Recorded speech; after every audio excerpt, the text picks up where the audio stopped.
ఓం గం గణపతియే నమః. శ్రోతలకు నమస్కారం. మన ఛానల్కు స్వాగతం. శ్రీ పద్మ మహాపురాణం 38వ భాగం. నహూషుని ఆగమన వార్త తెలిపిన మేనక. పుణ్యవతి తపస్విని అయిన అశోక సుందరి అత్యంత సంతోషంతో రంభతో సహా పరాక్రమవంతుడైన నహూషుని సమీపించి, దేవతలు నన్ను మీకు ధర్మపత్నిగా నిర్దేశించి ఉన్నారు. సదా మీ చింతనలోనే నా మనస్సు లగ్నం చేసి తపము చేయుచున్నాను. ధర్మ ప్రసాదము వలన పుణ్యవశమున మీరు నాకు లభించిరి అనెను. అప్పుడు నహూషుడు ఇలా పలికెను: శుభకరురాల, నీవు నాకు భార్యగా నిర్దేశింపబడినచో నా కోసం నీవు తపము చేసియున్నచో గురువు వాక్యానుసారము ఒక్క ముహూర్తంలో నీకు భర్తను కాగలను. ఓ భామిని, మనం ఇరువురము రంభతో కలిసి బయలుదేరుదాం. నహూషుడు ఈ విధముగా పలికి అశోక సుందరిని రంభను రథమును నెక్కించి ఇంద్రుని ఉత్తమ రథములోని వశిష్ఠుని ఆశ్రమమునకు బయలుదేరెను. మహా యశస్వి అయిన నహూషుడు వారిరువురితో ఆనందముగా వశిష్ఠుని వద్దకు వెళ్ళి మహర్షికి నమస్కరించెను. జరిగిన దాంతో మహాత్ముడైన వశిష్ఠునికి నివేదించెను. యుద్ధరంగములో యుద్ధం ఎలా జరిగినది, దానవాదముని ఎలా సంహరించినది అంతా ఆ మహర్షికి నివేదించెను. నహూషుని చేష్టలను వశిష్ఠ మహర్షి విని మిక్కిలి సంతోషించి ఆశీసులతో అభినందించెను. ఆ మునిపుంగవుడు ఒక శుభతిథి యందు శుభలగ్నమందు అగ్ని సమక్షంలో బ్రాహ్మణుల సమక్షంలో వారిరువురికి వివాహం చేసెను. వారిరువురిని ఆశీర్వదించి అభినందించి, ఓ మహామతి, నీవు వెంటనే నీ తల్లిదండ్రులను దర్శించు. అమావాస్య పౌర్ణమి తిథులందు సముద్రము వృద్ధి పొందునట్లు నిన్ను చూసిన నీ తల్లిదండ్రుల ఆనందము ఉప్పొంగును అని మహర్షి పలికెను. బ్రహ్మపుత్రుడు వశిష్ఠుడు ఈ విధముగా పలికి వారిని పంపెను. నహూషుడు బ్రాహ్మణోత్తమునకు నమస్కరించి ఉత్తమమైన ఆ రథములో మాతలితో స్వపురములోనున్న తన తల్లిదండ్రులను దర్శించుటకు వెంటనే బయలుదేరెను. అదే సమయంలో దేవతలు మేనకాను అప్సరసను శోకసాగరంలోనున్న ఆయువు భార్య అయిన ఇందుమతి వద్దకు పంపించిరి. ఈ విధముగా దుఃఖించుచున్న ఇందుమతితో మేనక ఇలా పలికెను: మహానుభావురాల, దుఃఖమును విడువుము. నీ వద్దకు వచ్చిన నీ కుమారుని కోడలని చూడుము. నీ కుమారుని అపహరించిన దానవుని పాపిని వధించి వీరునిగా ఈ సభలో ప్రవేశించు నీ కుమారుని చూడుము. నహూషుడు జరిగిన వృత్తాంతమునంతయు హుండుని ఎలా సంహరించినది ఇందుమతికి తెలియజేసెను. మేనక మాటలు వినిన ఇందుమతి మహా హర్షముతో గద్గద స్వరముతో, సఖి, నీవు చెప్పినది నిజమేనా?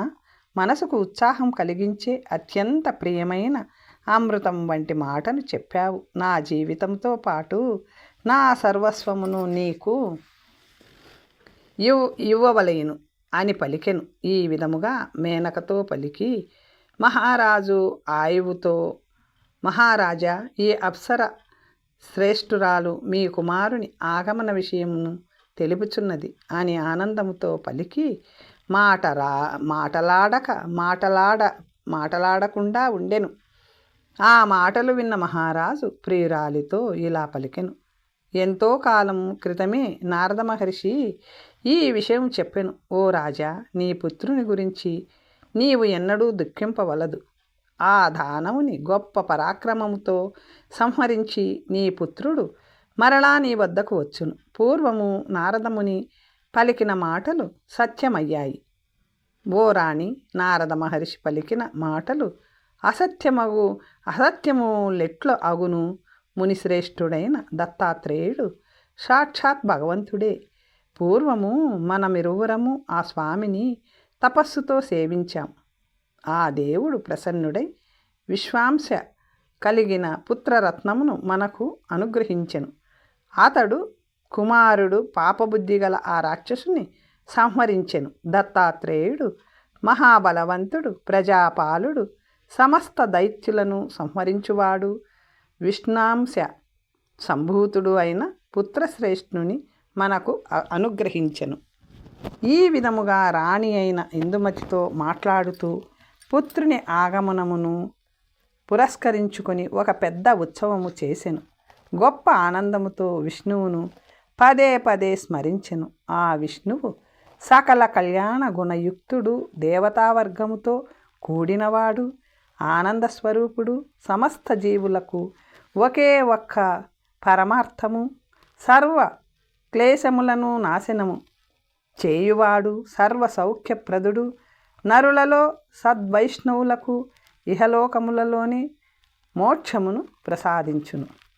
నహూషుడు ప్రియురాలైన అశోక సుందరితోనూ ఇంద్రుని దివ్య రథములోనూ సర్వశోభ సమన్వితమైన దివ్య మంగళ వస్తువులతో అలంకరింపబడిన నాగాహ్యయ పురములో ప్రవేశించెను. నగరమంతా బంగారు తోరణములతోనూ పతాకములతోనూ అలంకరించెను. నానా విధములైన వాయిద్యములతోనూ వంధుల చేతను చారుణల చేతను శోభించుచున్నది. ఆ పట్టణము దేవతలతో సమానమైన రూపము గల పురుషులతోనూ దివ్య రూపములు కలిగిన స్త్రీలతోనూ అశ్వములతోనూ రథములతోనూ అలంకృతమైనది. ఆ పురము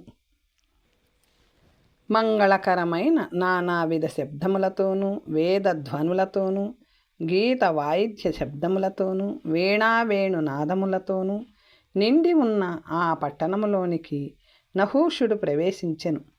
బ్రాహ్మణులు పలికిన వేదమంత్రముచే గౌరవింపబడి తండ్రిని, పుణ్యవతి అయిన తల్లిని దర్శించెను.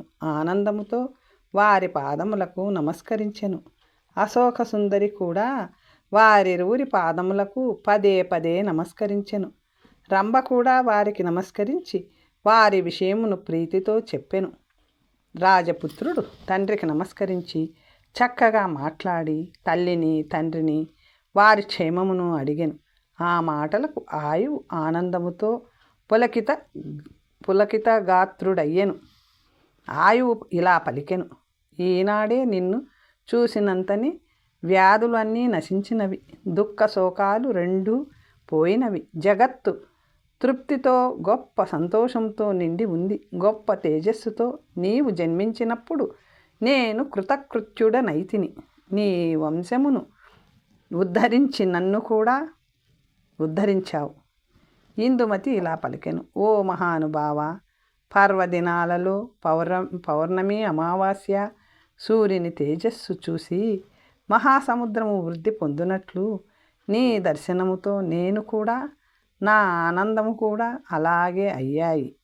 నేను వృద్ధి పొంది తిని అనగా నా ఆనందం వృద్ధి పొందినది, గొప్ప సంతోషం కలిగినది, నా మనస్సు ఆనందముతో నిండినది. నిన్ను చూచుట వలన నేను ధన్యురాలనైతిని. ఇలా పుత్రునితో పలికి పుత్రుని ఆలింగనము చేసుకొని ఆవు ఆవు పెయ్యని ఆగ్రాణించునట్లు శిరస్సును ముట్టుకొని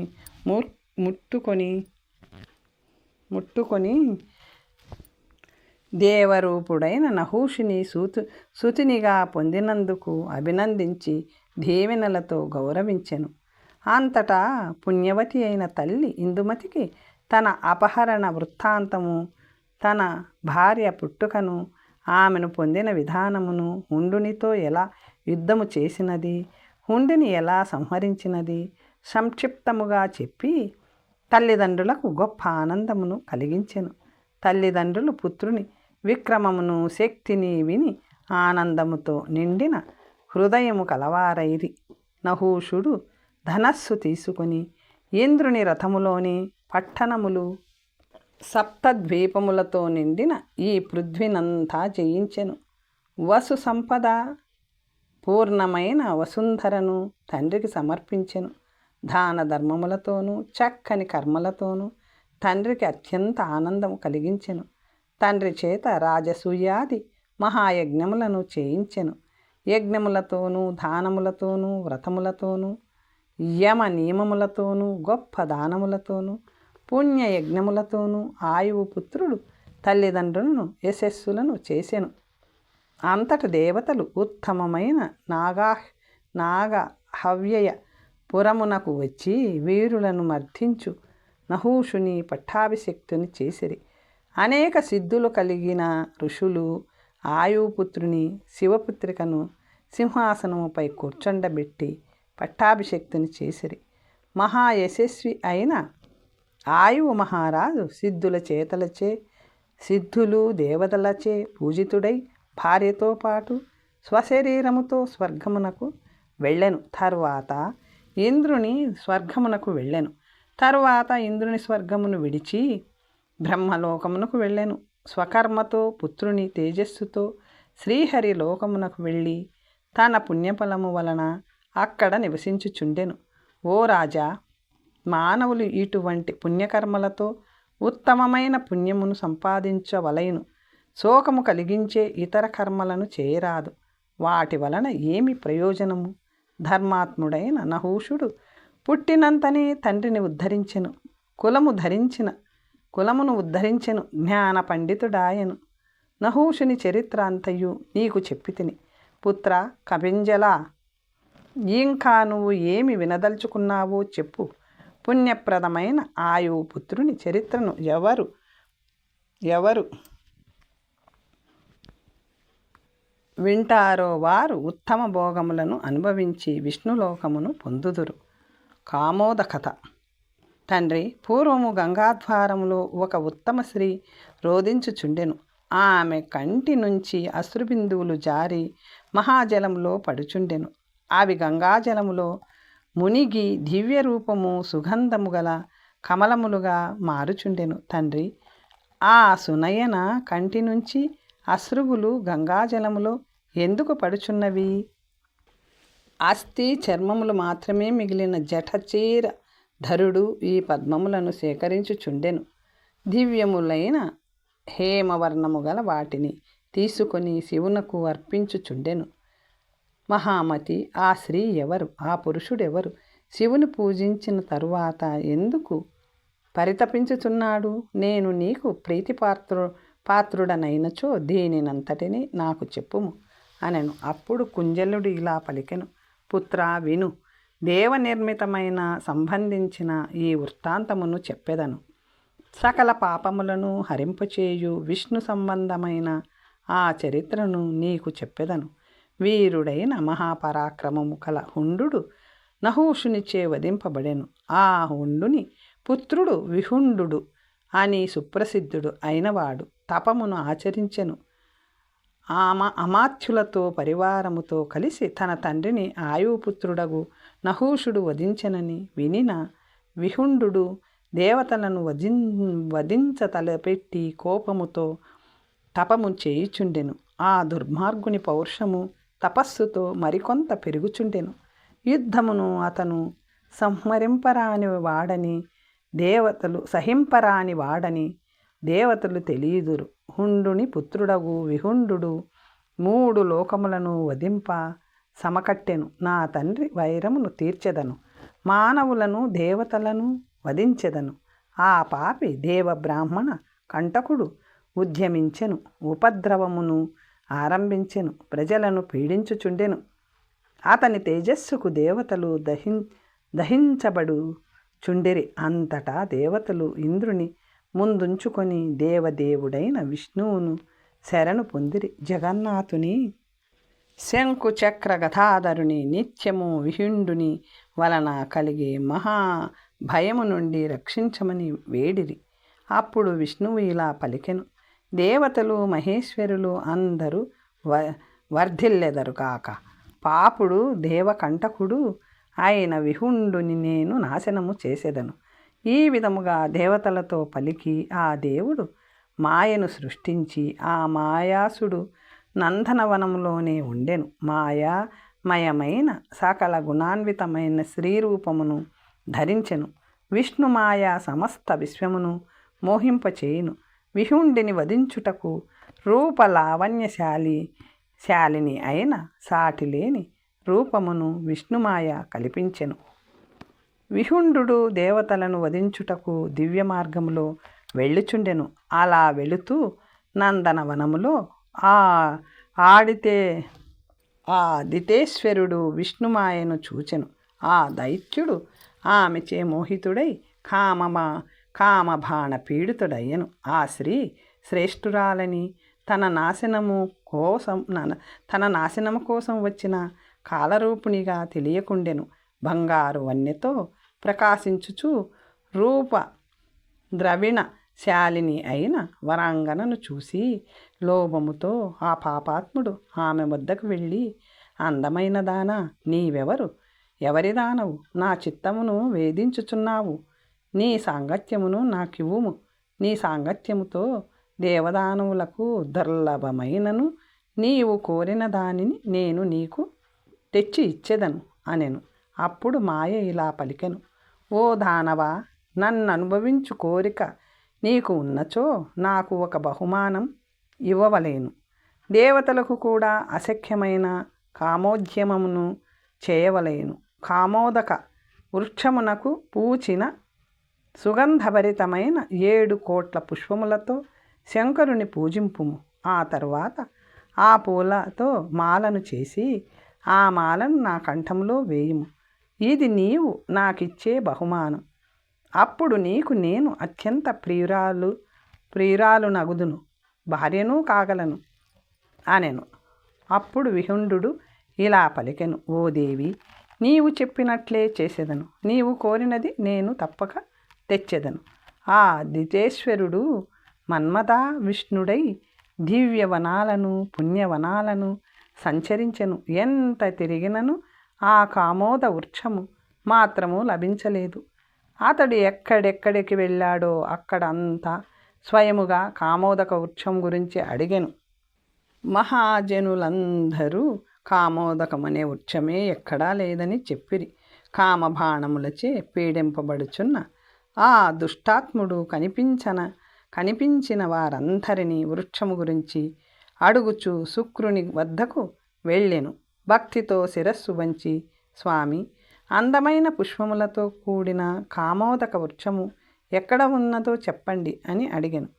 శుక్రుడు ఇలా పలికెను, దానవ, కామోదకమనే వృక్షము ఎక్కడా లేదు. కానీ కామోద అనే స్త్రీ ఉన్నది. ఆమె మాటలాడుచున్నప్పుడు అత్యంత ఆనందమును పొందునప్పుడు ఆమె నవ్వినచో సుగంధభరితములైన పుష్పములు పుట్టును. దివ్య పుష్పములు కామోద నుండి పుట్టును. సందేహము లేదు. ఆ పుష్పాలు పసుపు వర్ణముతో నుండి సౌరభము కలిగి ఉండును. ఆ పుష్పములలో ఒక్క పుష్పముతో శంకరుని పూజించినను శివుడు పరమ ప్రీతుడై అతని కోరికను తీర్చును. ఓ దైత్యుడా, ఆమె రోధించినచో అటువంటివే కానీ ఎర్రని పుష్పములు తప్పక పుట్టును. అవి సుగంధరహితములు. ఆ పుష్పములను సృజించరాదు. ఇట్లు పలికిన శుక్రుని మాటలు విని విహుండు, ఓ భృగునందన, ఆ కామోదం ఎక్కడ ఉండును అని అడిగెను. శుక్రుడు ఇలా పలికెను, పుణ్య మహాపాతక నాశిని అయిన గంగాద్వారంలో విశ్వకర్మ ఒక నగరమును నిర్మించెను. దానిని పేరు కామోదము. ఆ కామోద పట్టణములో దివ్యాభరణములచే అలంకృత అయిన సమస్త దేవతలచే పూజిత అయిన ఒక నారీమణి ఉన్నది. నీవు అచ్చటికే వెళ్ళవలేను. ఆ అప్సరసను పూజించవలేను. ఓ దానవ, పుణ్యోపాయముతో ఆమెను నవ్వించుము. యోగేంద్రుడైన శుక్రుడు దానవునితో ఈ విధముగా పలికి ఆ మహా తేజస్వి విరమించెను. ఆ దానవుడు తన కార్యసాధనకు ఉద్యుక్తుడయ్యెను. కామోద జననం. కుంజలుడు ఇలా పలికెను, తండ్రి, ఆమె నవ్వు నుంచి దేవదానవులకు కూడా దుర్లభమైన దివ్య సుగంధ భరితములైన పుష్పములు లభించును. కానీ దేవతలందరూ ఆ పుష్పములను ఎందుకు కోరుచున్నారు? ఆమె ఆస్యము నుంచి వచ్చిన పుష్పములతో శంకరుని అర్చించినచో సుఖము లభించును. ఆ పుష్పములకున్న ప్రత్యేక గుణము ఏమిటి? ఇదంతయు నాకు విస్తారముగా చెప్పవలేను అనెను. అప్పుడు కుంజలుడు ఇలా పలికెను. పూర్వము దేవతలు మహాదైత్యులు స్నేహబంధ మేర్పరచుకొని అమృతము పొందవలేనన్న కోరికతో క్షీర సముద్రమును మదించిరి. ఈ విధముగా దేవదానవులు కలిసి మదించుచున్నప్పుడు నలుగురు కన్యారత్నములు ఉద్భవించిరి. వారిని మొదట దర్శించినది వరుణుడు. పిదప చంద్రుడు దర్శించిరి. అనంతరము పావనమైన అమృతమును గుర్తించిరి. ముందు వచ్చిన నలుగురు కన్యలు దేవతల హితము కోరువారు. మొదటి కన్య పేరు సులక్ష్మి, రెండవ కన్య పేరు వారుణి, మూడవ కన్య పేరు జ్యేష్ఠ, మిగిలిన నాలుగవ కన్య కామోద. వారిలో మొట్టమొదట ఉద్భవించిన కన్య సులక్ష్మి. అందుకే ఆమె జ్యేష్ఠ అని విఖ్యాతి పొంది లోక పూజ్యురాలైనది. వారుణి పాన ద్రవ రూపంలో నున్నది. నీటిలోని నురుగ నుంచి ఉద్భవించినది కామోద. అమృత తరంగముల నుంచి పుట్టినది ఓషధులకు రాజైన చంద్రుడు మరియు లక్ష్మీదేవి అమృతం నుంచి ఉద్భవించిరి. సోముడు శంకరునికి ప్రియుడై మూడు లోకములకు భూషణమయ్యను. అలాగే వారుని మృత్యువును రోగములను హరించునదిగా దేవతలలో ప్రసిద్ధి కాంచెను. పుణ్యమును ప్రసాదించి జ్యేష్ఠ లోకులకు సుఖమును ప్రసాదించును. పుణ్యప్రద అయిన కామోద అమృతము నుంచి పుట్టెను. భవిష్యత్తులో విష్ణువునకు ప్రీతి కలిగించుటకు వృక్షరూపమును పొందును. ఆ వృక్షము తులసి అని పేరు పొంది సదా విష్ణువునకు ప్రీతి కలిగించును. జగన్నాథుడు ఆమెతో రమించును. సందేహము లేదు. ఒక్క తులసి పత్రమును కృష్ణునికి భక్తితో సమర్పించిన వానికి ఇతనికి తిరిగి నేనేమి ఇవ్వవలయను అని తలచి ఆ భక్తునికి ప్రీతికరుడగును. ఈ విధముగా కామోదాను ఈమె పూర్వము సముద్రములో నుంచి పుట్టినది. ఆమె హర్షముతో నవ్వినప్పుడు, గద్గద కంఠముతో మాట్లాడినప్పుడు సుగంధభరితమైన పుష్పములు ఆమె నోటి నుంచి రాలును. ఆ అట్టి పుష్పములను గ్రహించి శంకరుని లేదా బ్రహ్మను లేదా మాధవుణ్ణి పూజించవలేను. అప్పుడు దేవతలు సంతోషించి అతను కోరిన కోర్కెలను తీర్చెదరు. ఏదైనా ఒక్క దుఃఖముతో ఆమె దుఃఖించినచో లేదా రోధించినచో ఆమె కంటి నుంచి అశ్రువులు పడును. అవి కూడా హృద్యమైన పుష్పములే, కానీ వాటిలో పరిమళముండదు. ఆ పుష్పములతో శంకరుని పూజించువానికి దుఃఖము సంతాపము కలుగును. సందేహము లేదు. అటువంటి పుష్పములతో దేవతలను ఒక్కసారి పూజించినను వారికి దేవతలు దుఃఖమును కలిగించెదరు. ఈ విధముగా కామోదకి గురించి నీకు మొత్తం చెప్పాను. అంతట కృష్ణుడు విహుండుని పరాక్రమమును ఆ పాపి యొక్క సాహసమును ఉద్యమమును చూసి ఆ దురాత్ముని మోహింపచేయమని నారదుని పిలిచి చెప్పెను. మహాత్ముడైన విష్ణువు మాటలు విని నారదుడు ఆ దురాత్ముని వద్దకు వెళ్ళెను. కామోద వద్దకు వెళ్ళుచున్న అతనిని చూసి నవ్వుతూ ఇలా పలికెను. దైత్యేంద్ర, అంత ఆతురతతో త్వరితగతిన ఏమి పని మీద వెళ్ళుచున్నావు? ఎవరి పని మీద వెళ్ళుచున్నావు? ఎవరు పంపిరి అని అడిగాను. విహుండు బ్రహ్మాత్మునికి నమస్కరించి కృతాంజలి అయి, ఓ బ్రాహ్మణోత్తమ, నేను కామోద పుష్పముల కోసం బయలుదేరాను అని పలికెను. పుష్పముల కొరకు నేను బయలుదేరి తిని అంతటా నారద మహర్షి పుష్పములతో నీకేమి పని అని అడిగాను. అంతటా ఆ బ్రాహ్మణోత్తమునితో తన పనికి కారణమును ఇట్లు చెప్పసాగెను. నందనవన ప్రాంతమున వరాననయ ఒక స్త్రీ ఉన్నది. ఆమెను చూచినంతనే నేను కామవశుడనైతిని. ఆమె కామోద నుండి వచ్చిన 7 కోట్ల పుష్పములతో శంకరుని పూజింపుము. అప్పుడు నేను నీకు ప్రియభార్యనవుదును అని పలికినది. నేను ఆమె కోసము కామోదరాపురమునకు బయలుదేరి తిని ఆ సముద్రజను నేను వాంఛించుచున్నాను. మనసుకు ఉల్లాసమును కలిగించు మాటలతో ఆమెను నవ్వించెదను. ఆ మహానుభావురాలు ప్రీతి చెంది మాటి మాటికి నవ్వును. గద్గదమైన ఆమె నవ్వు నా కార్యమును వృద్ధి పొందించుచున్నది. ఆమె నవ్వు నుండి దివ్య కుసుమములు రాలును. ఆ పూలతో ఉమాకాంతుని పూజించెదను. ఆ పూజలచే శంకరుడు సంతోషించి నాకు ఫలమును ప్రసాదించును. ఆ శంకరుడు లోకభావనుడు, సర్వభూతేశుడు, ఈశ్వరుడు. నా కోరికను సఫలము చేయును. నారదుడు ఇలా పలికెను. దైత్య, కామోదాఖ్య పురమునకు వెళ్ళకూడదు. ఆ పురములో గొప్ప మేధావి, దైత్యుల క్షయమును చేయువాడు అయిన శ్రీ మహావిష్ణువు అక్కడే ఉన్నాడు. కామోదాఖ్య పుష్పములను నీ చేతిలోకి వచ్చే ఉపాయమును నేను నీకు తెలిపెదను. గంగాజలములందు దివ్య పుష్పములు పడును. ఇందులో సందేహం లేదు. ఆ దివ్య జలములలో ఆ పుష్పములు ప్రవాహములో కొట్టుకొని వచ్చును. హృద్యమైన మహత్తరమైన ఆ పుష్పములను నీవు తీసుకొని నీవు తలిచిన దానిని సాధించుము. ఇట్లు నారద మహర్షి విహుండిని మోహింపచేసెను. తరువాత ధర్మాత్ముడైన నారద మహర్షి మరలా ఆలోచించెను. కామోద దుఃఖముతో కన్నీటిని విడిచి ఉపాయం ఏమిటి? నారదుడు ఈ విధముగా ఆలోచించుచున్నప్పుడు ఒక ఉపాయం తట్టెను. వెంటనే నారదుడు కామోదపురమునకు బయలుదేరెను.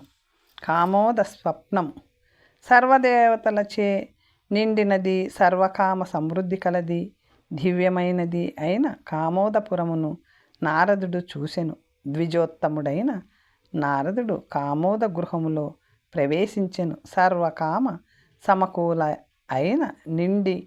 సమకూల అయిన అంటే నిండి ఉన్న కామోదను నారదుడు చూసెను. నారదునికి ఆమె స్వాగతము పలికి మంచి వాక్యములచే పూజించి ఆసనము సమర్పించెను. నారదుడు ఆ దివ్యాసనముపై కూర్చొని ఆమెను ఇట్లు అడిగెను. విష్ణు తేజము నుంచి పుట్టిన దానా, సుఖముగానున్నావా అని పలికి తరువాత ఆమెను ఆశీర్వదించి ఆమె ఆరోగ్యం గురించి అడిగి తెలుసుకొనెను. కామోద ఇలా పలికెను. మీ అనుగ్రహము వలన మరియు శ్రీ మహావిష్ణువు అనుగ్రహము వలన నేను సుఖముగానున్నాను. మహాప్రాజ్ఞ, నీవిట్లు అడుగుటకు కారణమును తెలుపుము.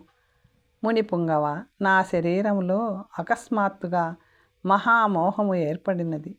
సకల లోకములో వ్యాపించున్నది. నా బుద్ధిని నశింపచేయునది. నా శరీరమున ఏర్పడినది. దాని వలన మానవులకు వలె నాకు నిద్ర ఆవరించినది. అనంతరము నిద్రించిన తరువాత భయంకరమైన స్వప్నమును చూసి తిని. బ్రాహ్మణోత్తమ, నా ముందునకు వచ్చి ఎవరో అవ్యక్తుడైన ఋషికేశుడు సంసారమునకు వెళ్ళుము అని చెప్పెను. అది మొదలు నేను దుఃఖముతో నిండి ఉన్నాను. నీవు జ్ఞానము కలవారిలో శ్రేష్ఠుడవు. నా స్వప్నమునకు కారణమును చెప్పుము అనెను. అప్పుడు నారదుడు ఇలా పలికెను. స్వప్నములు వాతము వలన, పిత్తము వలన, కఫము వలన, సన్నిపాతము వలన కలుగును. ఇది అంతయు మానవులలో ఏర్పడును. ఇందులో సందేహము లేదు. సుందరి, దేవతలలో స్వప్నము కానీ నిద్ర కానీ కలుగదు. సూర్యోదయ వేళలో వచ్చు స్వప్నము ఉత్తమము. మానవులకు ఆ స్వప్నము పుణ్యఫలదాయకము. శుభురాల, స్వప్నమునకు ఇంకొక కారణమును చెప్పెదను. మహావాత ఆందోళనలచే జలములో చలనము ఏర్పడను. ఆ జలము సంచయము నుండి నీటి కణములు భిన్నమగును. శుభురాల, ఈ నిర్మలమైన నీటి కణములు మీదికి వెళ్ళును, మరలా లయమును పొందును. అప్పుడు కనబడకుండా ఉండును. స్వప్న భావము కూడా అట్టిదే. ఆత్మశుద్ధమైనది, వైరాగ్యము రాగద్వేషములు లేనిది, పంచభూత స్వరూపమును తీసుకొనినను ఆత్మ నిశ్చలమై 26 తత్వములు మధ్యలో ఈ ఆత్మ ప్రకాశించుచుండును. ఆత్మశుద్ధము కేవలము నిత్యము ప్రకృతి సంగమును పొందును. ఆ ప్రకృతి భావములచే, వాయు రూపములచే స్థానము నుండి చలమును పొందినప్పుడు ఆత్మ తేజస్సు నుండి ప్రతి తేజము కలుగును. దానిని అంతరాత్మ అని అందురు. నీటి నుండి వేరువడి విడిగా జలకణములుగా చెప్పబడినట్లు ఆత్మ యొక్క తేజమే అంతరాత్మగా చెప్పబడును. అది ఏ పృథ్వీ, అది ఏ వాయువు, అది ఏ ఆకాశం, అది ఏ జలం, అది ప్రకాశించుచుండును. ఈ 5 పూర్వమే ఏర్పడినవి. ఇవి ఆత్మ తేజస్సు నుంచి ఉద్భవించినది. భూతములు ఆత్మ సాంగత్యమును పొంది ఏకత్వమును పొందును. వాటి స్వాభావిక దోషముల వలన దేహము నశించి మరొక దానిని దేహమును పదే పదే కోరుచుండును. ఈ క్రీడా విహారాలే సృష్టి సంబంధమునకు కారణం. నీటికి అలలు పుట్టును, తిరిగి నశించును, మరలా పుట్టును, మరలా నశించును. నీటిలోని అలల వలె పుట్టుట నశించుట దేహమునకు పదే పదే జరుగుచుండును. కానీ ఆత్మ ఎన్నడూ నశించదు. అగ్ని నశించదు, వాయువు నశించదు, భూమి నశించదు, ఆకాశము నశించదు, జలము నశించదు. ఈ 5 ఆత్మతో కలిసి వచ్చును, ఆత్మతో పాటే వెళ్ళిపోవును, విడిపోవును. వాటి వలన పుట్టిన పిండమే దేహమే నశించును. ఈ పిండము ఇంద్రియ విషయముల చేతను రాగద్వేషముల చేతను ఈ దోషముల చేత గొప్ప దుఃఖమును అనుభవించును. ఇందులో సందేహము లేదు. పంచాత్మకమైన పిండము నుండి పంచప్రాణములు వీడిపోవును. పిండాంతములో ఆ పిండానికి ప్రతిరూపమైన ఆత్మ మిగిలి ఉండును. అగ్నిలో అగ్నికణము వలె ఆత్మ సదా ప్రకాశించుచుండును. తర్వాత కథ వచ్చే భాగంలో తెలుసుకుందాం. నమస్తే.